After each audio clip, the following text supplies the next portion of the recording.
Hey, what's up, guys? This is Church of Caboose, and in this Destiny 2 video, it seems very appropriate to me that we go over kind of a review of the game since Shadowkeep and Season of the Undying began.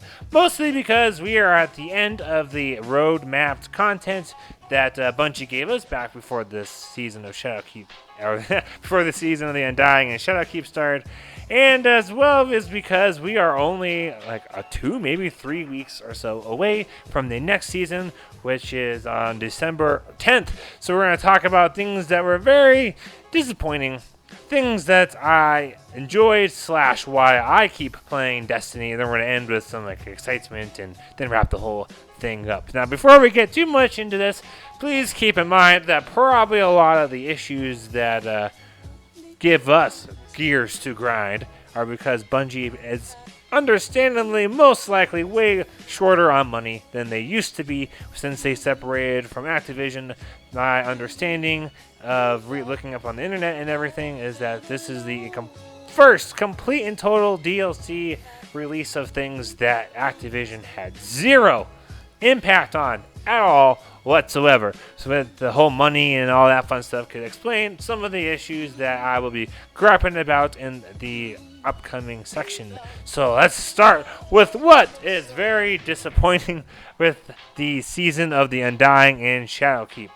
First, and perhaps not foremost, but first on my list, there are very few pinnacle reward options. Like, once you get past a base power of 950, the only way you are able to level up is by getting pinnacle rewards. Pinnacle rewards come from the new raid, they come from the new dungeon, they come from doing things like a 980 Master Nightmare Hunt and 100k Nightfall, and there's a couple of other options, but those are the very ones that stick out the most in my head. So you don't have a whole lot of options. There's just not much to do to level up. So the result is you play the same kinds of stuff over and over and over just because you want to get the rewards. And if most people don't want to play those activities because they're tired of them, well, then you might be kind of screwed trying to find a group in order to play. Which leads me into the next point. There's just not nearly as many people that are down to grind out Destiny 2 like there used to be, especially for the end game activities like the raid.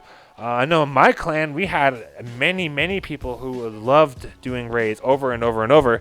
That with the Garden of Salvation, they were like, you know what, this raid's stupid, and we're going to do it once, get our divinity on this first clear as well, and we're done. And that's what they did, and they haven't done a single raid clear since. And that's been real annoying for me, because I'm still trying to power up and stuff, and we'll get into why I keep playing and more on that later, but it's just really tough to find a group of people, and so doing a raid challenge can be very interesting, especially if you're trying to do it quickly and not have to be teaching people anything, and you just kind of want to get it done and over with.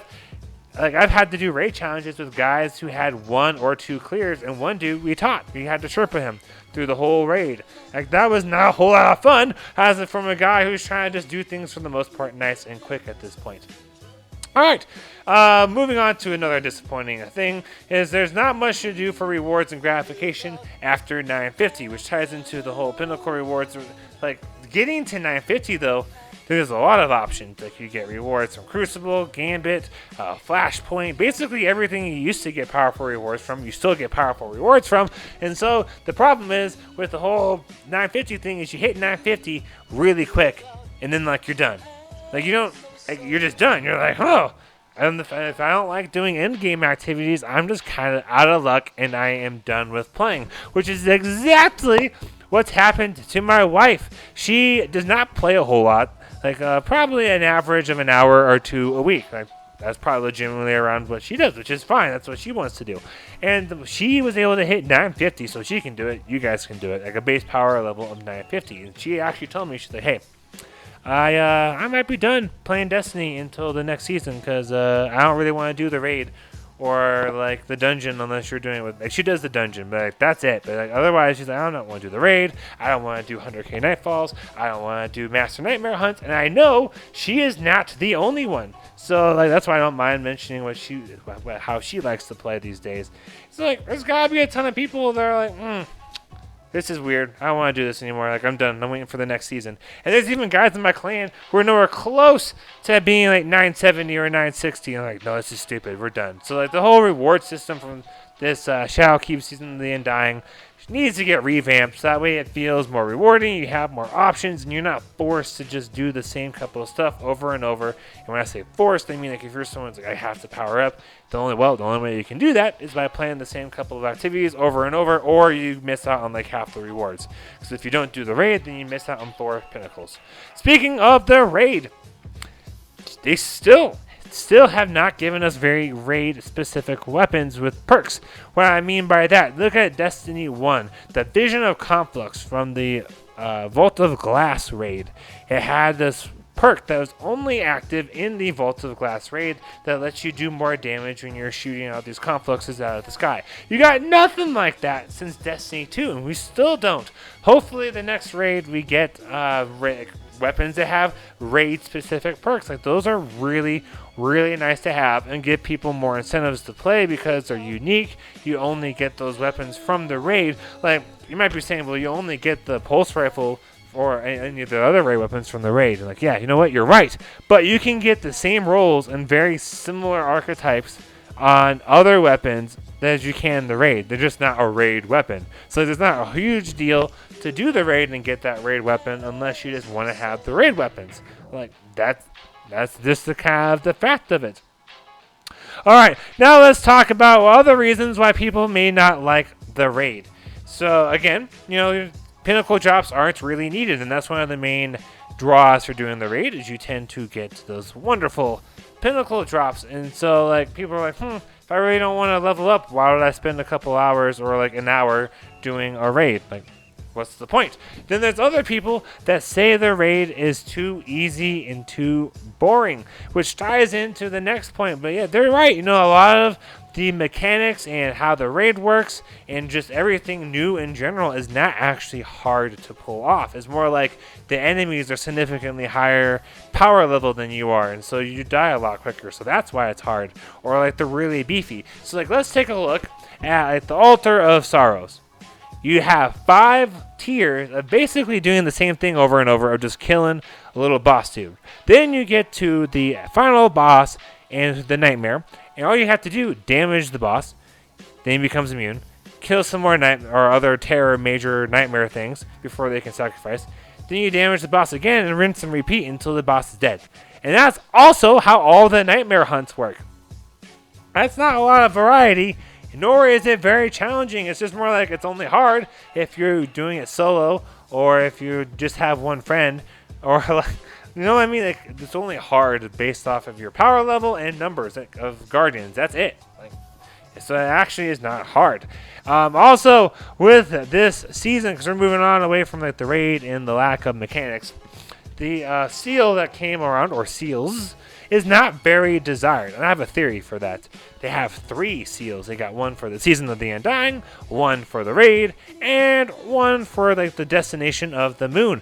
Normally, all 3 of those would be combined into one seal, making it really prestigious because he was like, oh my gosh, you did everything. As opposed to now, I'm like, you just did the moon, or meh, you just did the raid. Like, that's my theory as to why people don't really want to go after these titles. And that is also based off of just the experience of talking with people.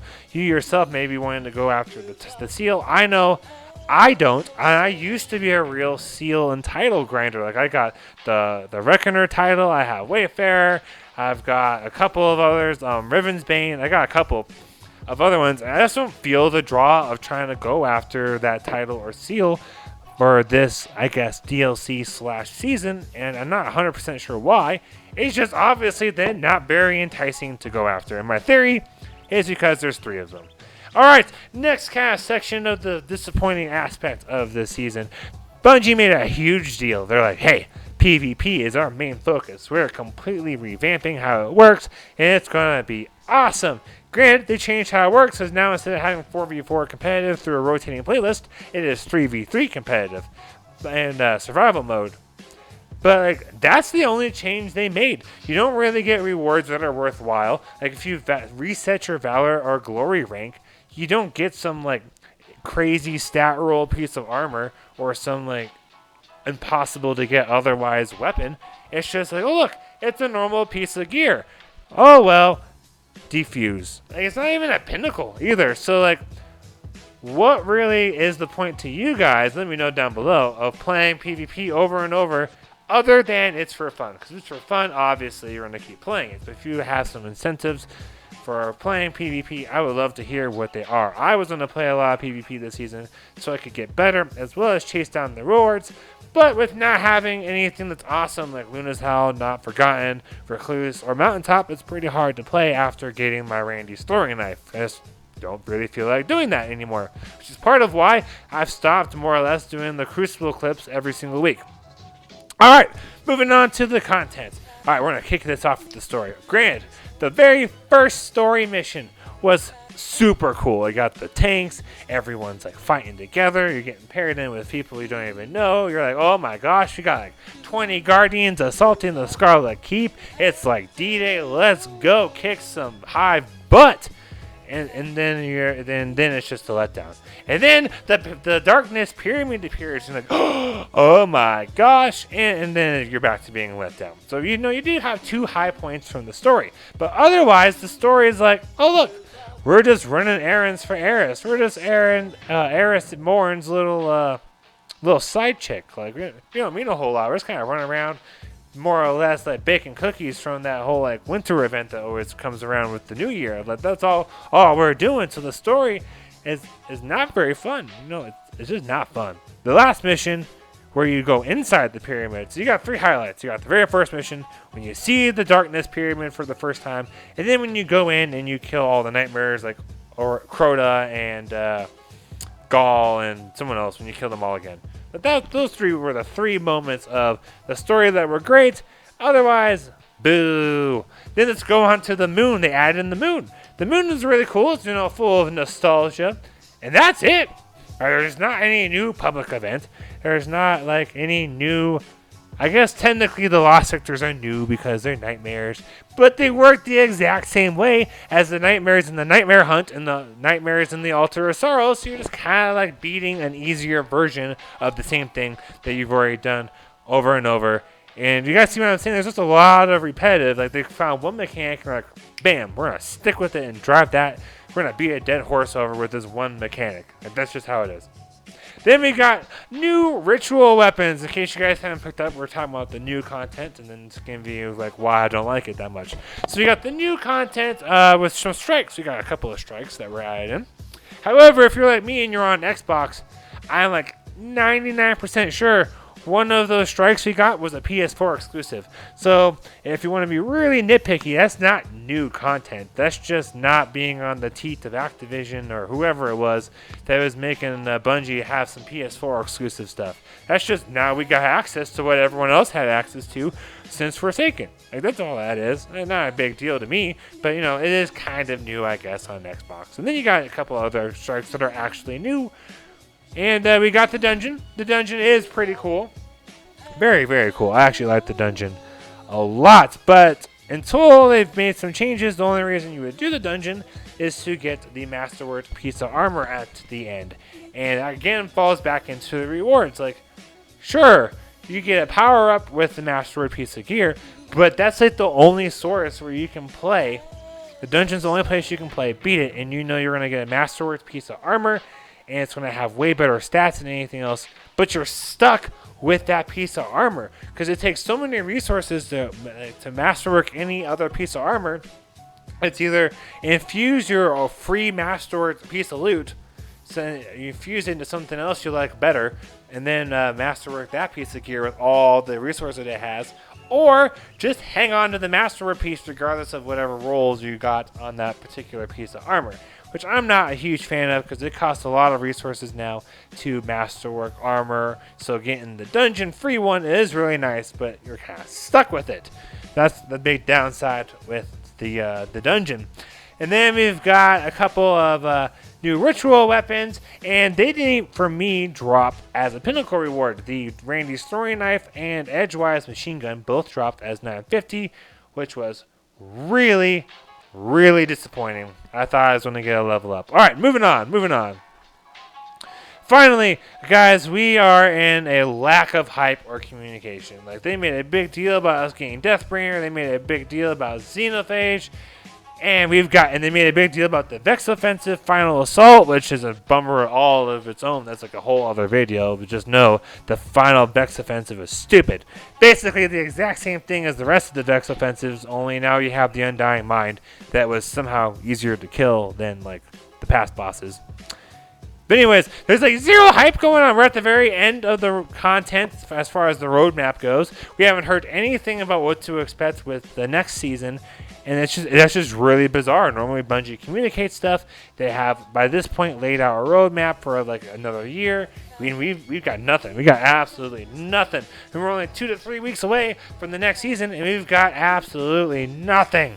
All right, let's move on to what I enjoy and why I keep playing. First and foremost, I am a pretty anxious person, and I guess paranoid is probably anxious and paranoid. I'm messed up, guys. I'm real messed up. But anyways, I'm like, oh my gosh, what if an insert whatever weapon it is becomes nasty later, and I didn't get it when it was easier to get this weapon. And so I'm like, I gotta get everything. And that's like mostly why I play. I try to collect everything because what if? What if it becomes absolutely gnarly in the future, even if it's not currently? And then the same thing applies to power level. I'm like, oh my goodness, I gotta get as high power as I possibly can. Because what if we get to the next season and they're like, hey, you have to have a base power of like 970 in order to access the new content. And then we're stuck in like the thing we were stuck in with Black Armory, where we had to grind and play old content just to get to the new content. I don't want to deal with that again. So that's a lot of why I keep playing. Secondly, my wife, she plays Destiny, and she's really into the lore and like the destination themed kinds of like achievements, like getting all the planetary weapons and that sort of thing. And she's kind of new to gaming, and so she doesn't feel like she's good enough to do raids and end game content other than the dungeon. So what do?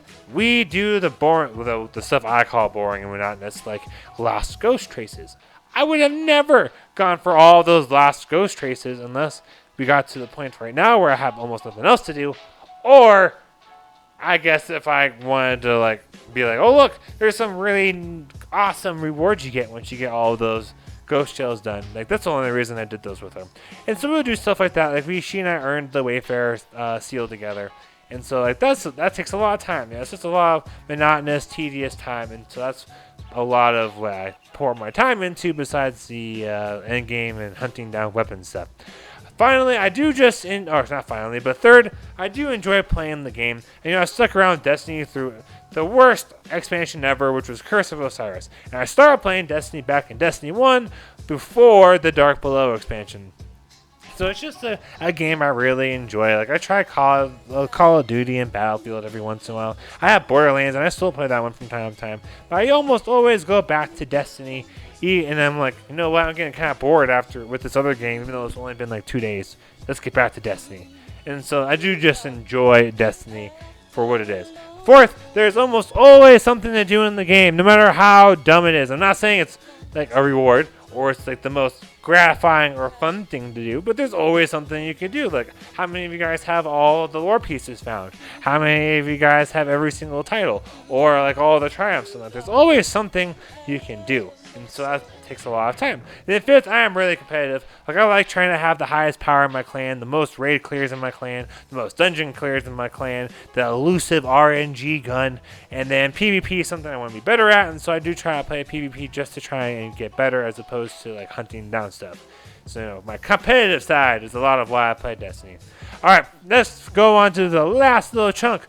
What should we be excited about? Well, the game is supposedly building to something awesome. In the Vidoc that came with Shadowkeep, Bungie talked about building up to Season 11, and that Season 11 was going to be this awesome and epic thing that everything was going to be building up to. We're starting to see the darkness, and things are just kind of coming together. Whenever we fight the darkness, it's supposed to like kick our asses. So like that should be really exciting.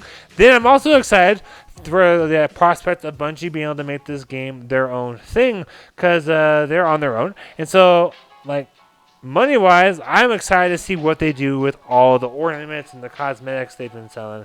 Like, I'm sure some of y'all are like, boo, Eververse, boo. And I understand. But I also know that all that money from the Whisper of the Word ornament paid for the Outbreak Perfected mission, the whole quest, including 0 Hour.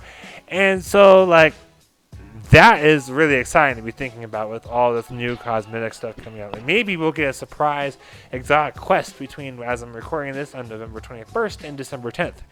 We never know. I don't know. We'll find out, I guess. So, like, this is also the first time I felt like, hey, I want to spend $5 to get myself ornaments, because I had never, ever spent actual money for cosmetics before, but I want to try and support Bungie, so I'm excited to see what comes next. And then there's lots of plans for Destiny that we don't even know about.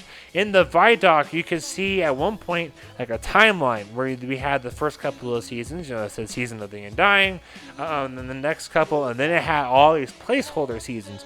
And that was just Destiny 2. So we know that they're planning out a whole bunch of stuff for Destiny 2 that I'm not even sure they know what's coming quite yet. They're just like, we know we want to do something, and we're going to leave in plans to do something with it. We're just not sure where this is going to go, because we want to listen to our fans and let this be like a growing thing that we all do together.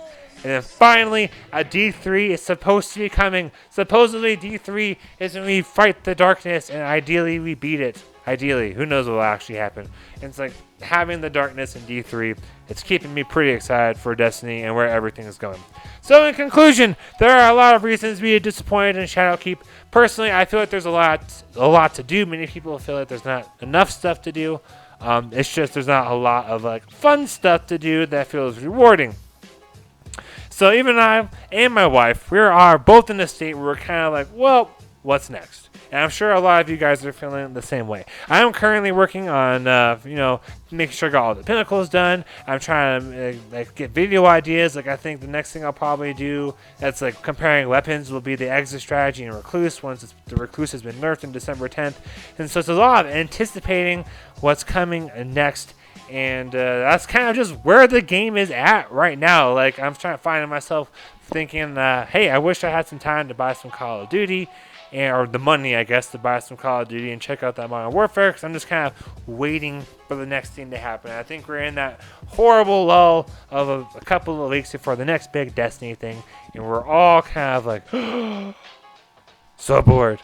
There's nothing to do. But anyways, if you guys aren't at that point yet, and you're like, what's the minimum I should be trying to do? Get to base power level 950. Just get to all 950 gear or higher, and then you could probably call it good.